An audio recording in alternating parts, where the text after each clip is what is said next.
বন্ধুরা, সকলে কেমন আছো? আমি একদমই ভালো নেই চিন্তাতে। কারণ হচ্ছে কদিন আগে একটা গ্রহণ গেল, চন্দ্রগ্রহণ।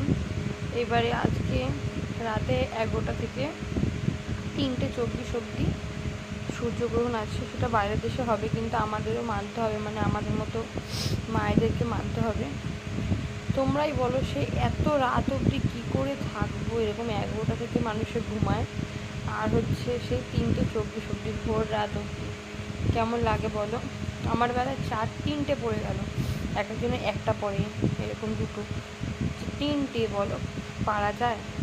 তো কি বলবো আর, ওই একই কাজ আমাদের করে যেতে হবে, যেটা আগে গ্রহণও যেভাবে মেনেছি ওইভাবেই মানতে হবে। একটা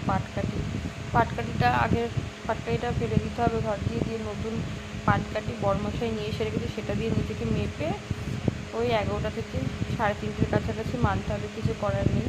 তো তোমরাও মেনো, আর কী হবে বলো? আর নেই, এই একটাই লাস্ট গ্রহণ আছে, এরপরেই পুচকুকে দেখতে পেয়ে যাব। কী করব? রাত্রির বেলা এইটাই আমার খারাপ লাগছে, যে মানে ওই 11টার দিকেই ঘুমটা পায় আমার। সেই তখন থেকে মানে আর কখনই বা ঘুমাবো বলো? 3:30, আর কি ঘুমাবো? ভাল লাগছে না, এই জন্য চিন্তাতে।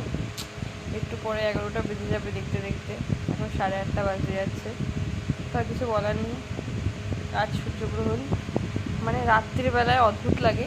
বাইরের দেশে তো সেই সময়টা হচ্ছে, আমাদের এখানে তো কোনো কিছুই হবে না, তাও আমাদের মানতে হবে। তাই জন্য মানব 11টা থেকে 3:24 অবধি। তোমরাও মেনো, আমিও মানব। সবাই ভালো থেকো বন্ধুরা। ঠিক আছে, সবাইকে শুভরাত্রি, টাটা।